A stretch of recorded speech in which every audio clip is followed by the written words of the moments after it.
Welcome to the deep dive. Today, we're unfolding a world contained within, well, a single stack of sources as we take a deep dive into the art and craft of origami. And our guide for this journey is the book, How to Fold Origami, Easy Techniques and Over 20 Great Projects by David Mitchell. Seems like a solid starting point. Definitely. Our mission to move way beyond, simple paper planes and really extract the most important nuggets of knowledge hidden in those creases. We'll be looking at the history, the fundamental techniques, some really fascinating design philosophies. And the surprising complexity of folding paper. Yeah, all There. tailored just for you. Get ready to discover everything from ancient traditions that shape the art to modern geometric puzzles and even some incredible sculptural forms. Okay, let's unpack this then. Where did the whole idea of folding paper even begin? You might think Japan, right? But maybe not. That's right.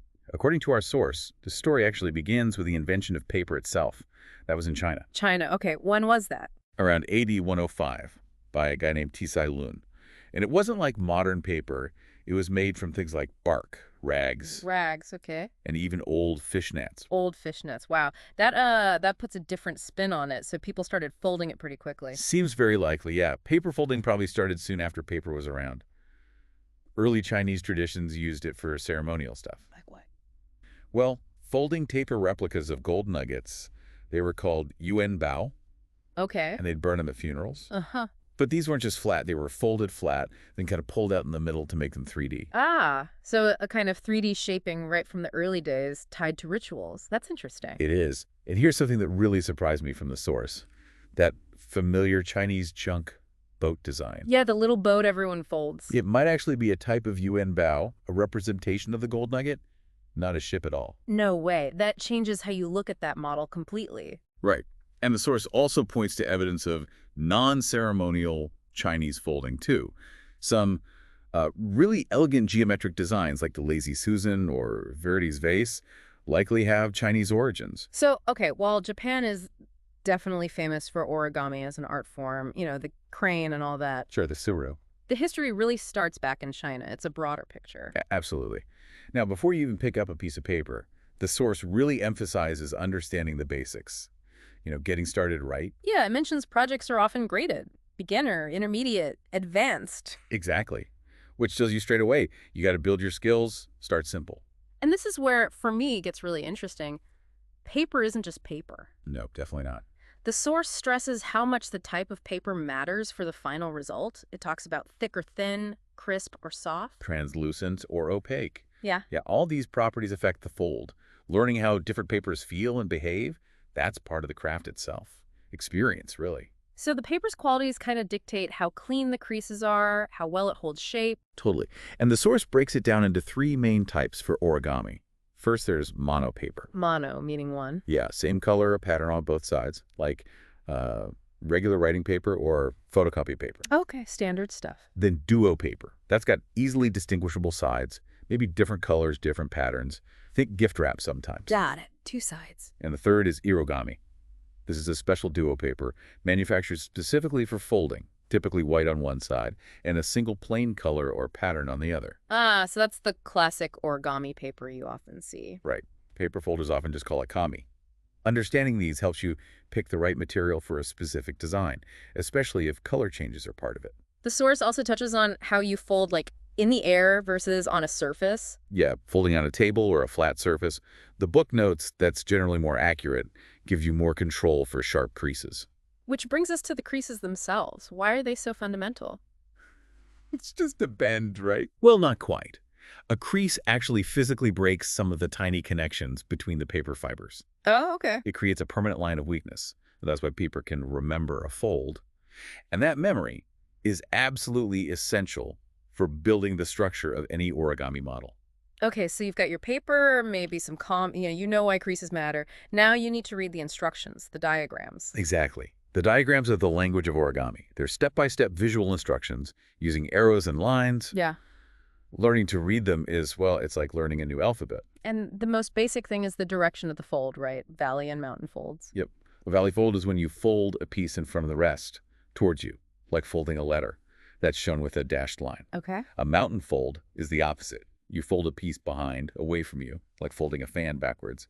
That's shown with a dashed and dotted line. Dashed for valley, dashed and dotted for mountain. Got it. And you can actually reverse an existing crease, turn a valley into a mountain, or vice versa.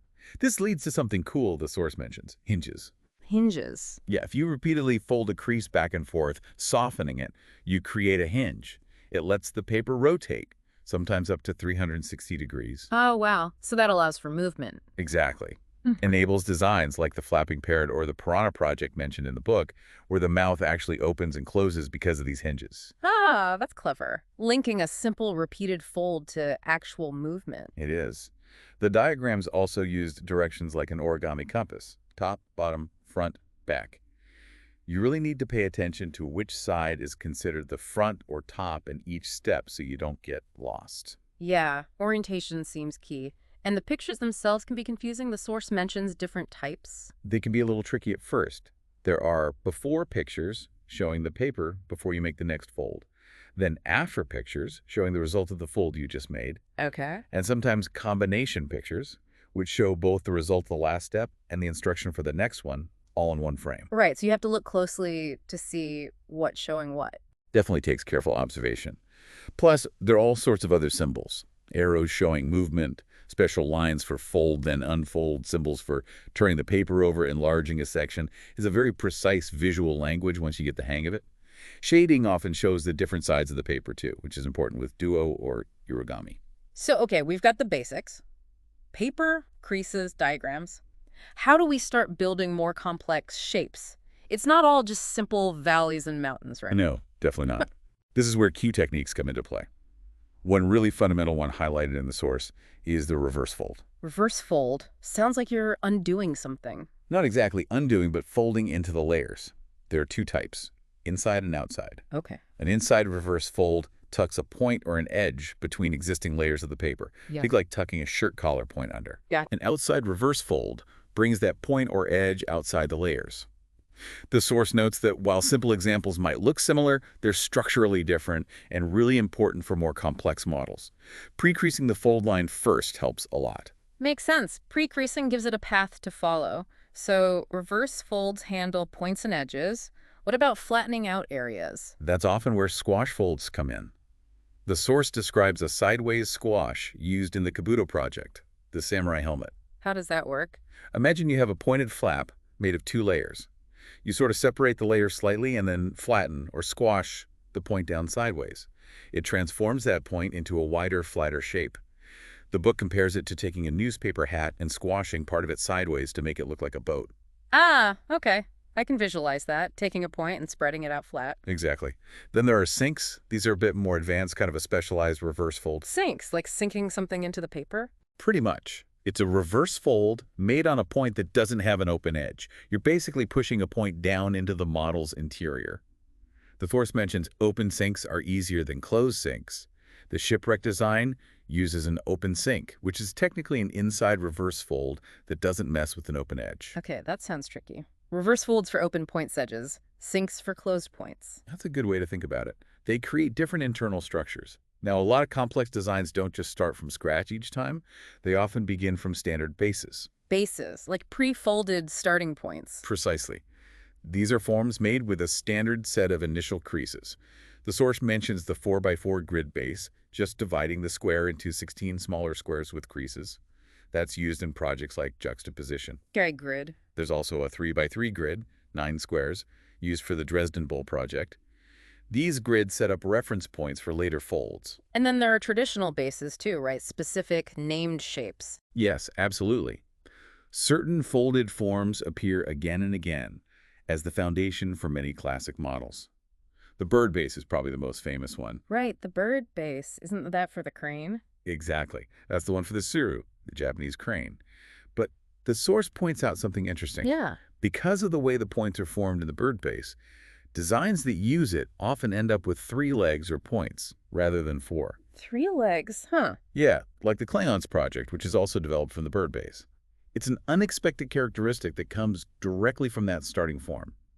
The base really influences the outcome. That's fascinating. So the starting point has its own potential and limitations. Totally. Another big one is the water bomb base, used for things like the inflatable Chinese goldfish model or for collapsing the center of that Dresden Bowl project. It often creates a pocket you can inflate or a collapsed center point. Okay, so lots of ways to fold and shape. But the source also talks about different approaches, almost like design philosophies. Yes, this is where you see the real breadth of origami creativity. There's what's called pure origami. Pure. What does that mean? It's the strictest approach. Usually means folding from a single sheet of paper, typically a square, with absolutely no cuts and no glue.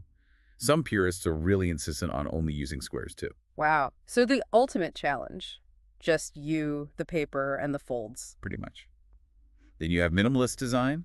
Here, the goal is totally different. It's about representing something recognizably with the fewest possible folds. How few? Like 5 folds or less is considered credible. The source suggests using irogami paper here to get good color contrast, like for the banana boat model or the Egypt landscape. Okay. And the test for success. If a child can look at it and tell you what it is. I love that test. Yeah. Simple, clear recognition. Then there's representational origami, which is maybe the broadest category, just creating recognizable models of things, animals, objects, whatever. The source notes that tackling unusual subjects like the shipwreck model really pushes the designer's creativity to find new folding sequences. Makes sense. And the last one mentioned was process-focused design. Right. This one's really interesting. Instead of starting with a clear subject in mind, like, I want to fold a cat, you start by just exploring the possibilities of the paper itself, or maybe a particular base, like the bird base. So the design emerges from playing around. Exactly. The Klingons' model is the example given. They apparently weren't preconceived as alien robots. That idea emerged from experimenting with the bird base's structure. It's letting the paper, in a way, guide the design. That's a really different way of thinking about creation. Now, while pure origami sticks to that single uncut sheet, the world of paper folding really expands when you move beyond that limitation. Right, you mentioned things weren't always pure. How does it expand? Well, first you get multi-piece origami. This involves combining several folded elements made from different sheets of paper into one larger design. Like putting pieces together. Exactly. The source says this is popular in Japan for creating dioramas, like the shipwreck model we mentioned. Now, glue is sometimes used here. Ah, breaking the pure rule. Yeah, it does conflict with that strict ethic. But the source notes that ideally, a well-designed multi-piece model should hold together just through clever interlocking without needing glue. Okay, so multiple pieces. Then what about modular origami? You mentioned that too. Ah, modular origami, sometimes called unit origami. This is a huge and really rapidly developing area. It's where you fold many identical or sometimes similar units from separate sheets. Okay, lots of little pieces. And then you integrate them, fit them together firmly, but without using any glue. No glue at all. How do they stay together then? That's the clever part. The individual units are specifically designed with tabs and pockets and overlapping sections that lock into each other structurally. Like 3D puzzle pieces made of paper. Exactly like that. The coasters and the Gaia projects in the book are examples.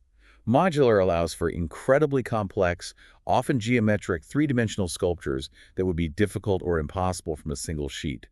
You can create intricate surfaces, expose interior spaces, make windows like in the Gaia model. That sounds really intricate and mathematical almost. It can be, yeah. Then, shifting focus a bit, you have origami tessellations. Tessellations? Like tiling patterns. Sort of, but made by folding a single, usually large sheet of paper to create an interlocking, repeating pattern that covers the surface. It's related to piling, but fundamentally different because it's all one piece. Techniques like twist folding are important here. David Starr is an example. Wow, a whole pattern surface from one sheet. That's mind-bending. It really is. And finally, the source mentions something called subdividing sheets. This uses carefully placed cuts or slits to divide a large sheet into smaller connected sections that are then folded. So not quite separate pieces like modular, but not fully intact like tessellations. Exactly. The source calls it a halfway house between the two. The wind farm project uses this approach, creating multiple rotating elements from one sheet with slits. It's just incredible, the sheer range here. From a single square to complex sculptures, we've talked techniques, philosophies. Maybe we can look at a few specific projects from the source to kind of tie it all together. Good idea. How about the shipwreck? We mentioned it a few times. Okay, shipwreck. What does that exemplify? Well, first, the unusual subject matter was chuffed on a sunken ship. Not your typical origami fare. It's multi-piece, made from 4 separate parts, which allows for that level of the detail. Yeah. It uses sink folds, that technique for tucking points internally. Right. And the source makes a point about elegance, noting how using a triangle for the ship's funnel adds to the look, even though using a non-square piece technically breaks the pure ethic. So it shows multi-piece construction, a specific technique like sinking, and that trade-off between strict rules and aesthetic results. Exactly. Or think about the elephant examples the source provides, that sequence. Right, there wasn't just one elephant, it showed a progression. Yeah, it illustrates that minimalist idea, that drive for elegance through simplification. It starts with a slightly more complex hybrid model, the pink elephant, using traditional folds from a square. Mhm. Then it moves to a simpler version made from a strip of paper, the strip elephant using irogami for a color change. And finally, an incredibly simple three-fold elephant from just a rectangle of mono paper.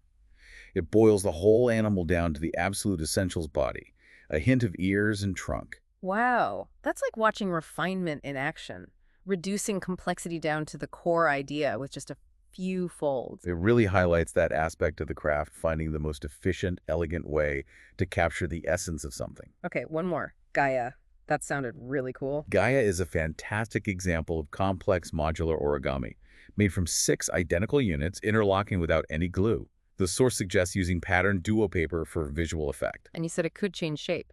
Yeah, that's what's really neat. You can assemble the same 6 modules into different final forms, like a star shape or a cube shape. And even after it's assembled, you can open up little flaps on the surface to sort of develop it further, reveal interior spaces, create those windows. So it really shows the potential for complex, geometric sculpture, even interactive or reconfigurable forms, all just through folded paper locking together. Precisely. These projects, they really showcase how all those elements, the history, paper choice, the different techniques like reverse folds or sinks, the various design philosophies all come together to create this incredibly diverse world of origami. So wrapping things up on this deep dive, it's really clear that origami, paper folding, has journeyed so far from those ancient Chinese roots. It's become this vast field with just countless designs and specialized areas. Yeah, and success isn't just about nimble fingers, is it? It's really about understanding the material itself, knowing your mono, duo, or irigami paper, and choosing the right tool for the job. Absolutely. And learning that visual language, the diagrams, the arrows, the lines, mastering those fundamental folds, mountain, valley, reverse, squash, sinks, and understanding those key bases, that really provides the foundation for everything else. And appreciating the different approaches, whether someone's aiming for that strict purity or minimalist efficiency or just exploring where the paper takes them, it helps you see the intent behind the folds. And the journey clearly goes way beyond just a single square. It opens up into these amazing complex sculptures with multi-piece and modular work, intricate patterns with tessellations. It really makes you think about that idea of elegance the source mentions. It's not just how the final model looks, right? No, the source describes it as a tactile quality, something you feel while you're folding. It's when the paper almost seems to fold itself. There's a flow, a rightness to it that's different from designs that feel forced or awkward. Apparently, the projects in this book were specifically chosen for having that quality. So what does this all mean for you, the listener? I think it means there's just an incredible depth, artistry, and discipline hidden in something as seemingly simple as folding a piece of paper. From ancient rituals to modern math puzzles, it challenges your mind and your hands. And the source is pretty clear. You can look at pictures all day, but to really understand that elegance, that feeling, Yeah. you have to do it. It comes from the tactile experience. Right. So maybe the key takeaway for you is that diving into any complex subject, whether it's origami or anything else, really starts with mastering those fundamentals, the materials, the basic actions, the specific language. And often the deepest understanding comes when you actually put that knowledge into practice. You get your hands dirty, so to speak. So here's a final thought for you to mull over. If elegance in origami is described as this tactile feeling, this sense of the paper almost folding itself effortlessly, what might that same principle, that elegance in execution, feel like in other areas of your life or your work, where things just click and effort seems to dissolve into flow?